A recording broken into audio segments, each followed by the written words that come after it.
그러나 지혜는 어디서 얻으며 명철이 있는 곳은 어디인고 그 길을 사람이 알지 못하나니 사람 사는 땅에서는 찾을 수 없구나. 오늘 생명 양식은 욥기 28장 1절부터 14절까지 말씀입니다. 욥기 28장은 지혜와 명철에 대해 서술하고 있습니다. 바로 앞 27장에서 욥은 공의로우신 하나님이 인간의 행위대로 징벌하실 것이라는 주장을 폈습니다. 그런데 이어지는 28장에서 지혜와 명철에 대해 말하는 이유가 무엇일까요? 28장 마지막 절에 욥이 도달하려고 하는 목표점이 분명히 나타나 있습니다. 또 사람에게 말씀하셨도다. 보라, 주를 경외함이 지혜요, 악을 떠남이 명철이니라.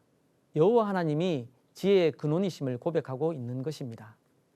앞서 욥의 세 친구는 하나님이 욥의 삶을 포함한 우리 인생 가운데 어떤 일을 행하고 계신지 자신들은 다 알고 있는 듯 교만하게 행했습니다.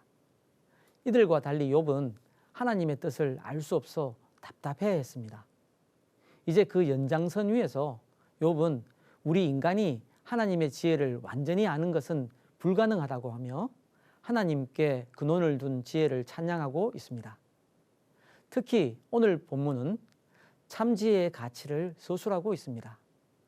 욥은 지혜의 가치를 보이기 위해 먼저 세상의 보화를 얻는 과정을 설명합니다.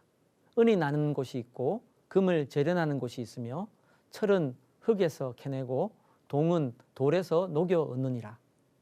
은과 금, 철과 동을 어디에서 얻는지 그 출처를 밝히고 있습니다. 사람은 어둠을 뚫고 모든 것을 끝까지 탐지하여 어둠과 죽음의 그늘에 있는 광석도 탐지하되 그는 사람이 사는 곳에서 멀리 떠나 갱도를 깊이 뚫고 발길이 닿지 않는 곳, 사람이 없는 곳에 매달려 흔들리느니라. 음식은 땅으로부터 나오나 그 밑은 불처럼 변하였도다.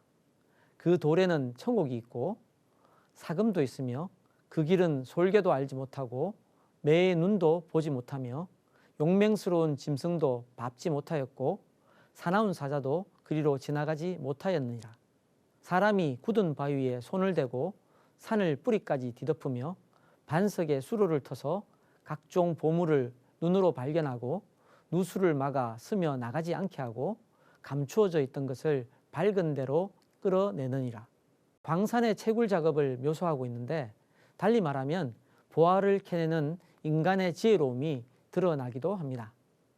세상 보화는 이렇게 깊은 광산에서 구할 수 있습니다. 그런데 이렇게 구할 수 있는 세상의 보화와 달리 지혜는 어떻게 구할 수 있을까요? 그러나 지혜는 어디서 얻으며 명철이 있는 곳은 어디인고 그 길을 사람이 알지 못하나니 사람 사는 땅에서는 찾을 수 없구나. 깊은 물이 이르기를 내 속에 있지 아니하다 하며 바다가 이르기를 나와 함께 있지 아니하다 하느니라. 세상의 보화는 노력과 기술을 통해 구할 수 있지만 지혜는 그렇게 구할 수 없습니다. 세상에서는 구할 수 없는 보배인 지혜는 여호와 하나님께만 있습니다. 오늘 본문에서는 지혜는 세상에서는 찾을 수 없다는 것까지만 기술하고 있지만 욥이 지혜를 찾아갈 곳은 여호와 하나님뿐이라는 사실을 우리는 알고 있습니다. 자신들이 하나님의 뜻을 다 알고 있는 듯 교만한 세 친구와 달리 욥은 어떻게 해서 지혜의 하나님을 찾게 되었습니까?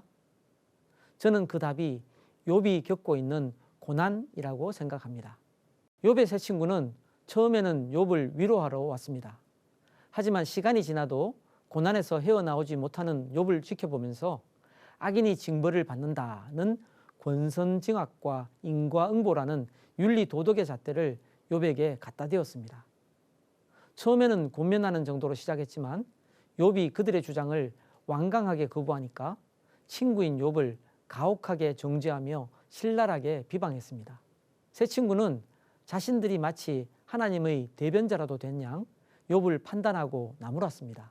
그들이 욥에게 한 말을 보면 자신들이 하나님의 뜻을 다 알고 있는 듯 하나님의 심중을 꿰뚫어 보고 있는 듯 자신만만합니다. 악인이 징벌을 받는다는 원리가 틀릴 수 없는 원리라 확신하며 자신들의 생각과 이해 너머에 있는 하나님의 지혜에 대해서는 아예 알려고도 하지 않습니다. 고난받고 있는 욥과 달리 자신들은 고난과 무관하게 서 있었기에 자신들의 생각과 말이 얼마나 교만한지 반추해 볼 생각도 하지 않았습니다. 욥은 친구들과 달리 절박한 상황이었습니다. 어떻게 해서든 고난에서 벗어나고 싶은 마음뿐이었습니다. 악인이 징벌을 받는다는 데는 욥도 동의합니다. 하지만 친구들이 정죄하는 것과 달리 욥 자신이 지금 받고 있는 고난은 자신의 죄악에 대한 응분의 대가라는 생각은 들지 않았습니다. 자신이 하나님 앞에서 무음한 사람은 아니지만 지금 받고 있는 고난을 받아야 할 만큼 큰 죄악을 저질렀다는 기억이 없기 때문입니다. 그러니까 너무 답답했습니다. 자신이 왜 이런 고난을 당하고 있는지 하나님이 설명을 해주시면 좋겠는데 하나님은 침묵하고 계십니다. 먼저는 이런 고난이 자신에게 일어나도록 허락하신 것과 다음은 고난의 이유에 대해 아무런 말씀도 해주시지 않는 것에 대한 원망이 있지만 그러함에도 욥은 마침내 이 모든 것을 바로잡아 주실 하나님의 심판을 믿습니다. 그것이 이 땅에서일지 죽은 후일지 전혀 모릅니다. 언제일지는 더더구나 알 수 없습니다. 하지만 욥은 하나님의 심판이 있을 것과 하나님의 심판이 자신의 억울함을 반드시 풀어주실 것을 굳게 믿습니다. 그래서 욥은 이 땅에서 모든 고난의 원인을 죄라고 주장하는 세 친구의 주장에 반대하는 것입니다. 악인의 심판이 왜 늦추어지는지, 무죄한 사람이 왜 고난받는지 욥은 알지 못합니다. 하지만 자신의 이해 너머에 하나님의 오묘한 주권적 섭리가 있음을 믿습니다. 세상의 윤리 도덕의 잣대로 판단할 수 없는 하나님의 섭리가 있음을 믿습니다. 그리고 하나님의 섭리는 하나님의 지혜에 따른 것임을 믿습니다.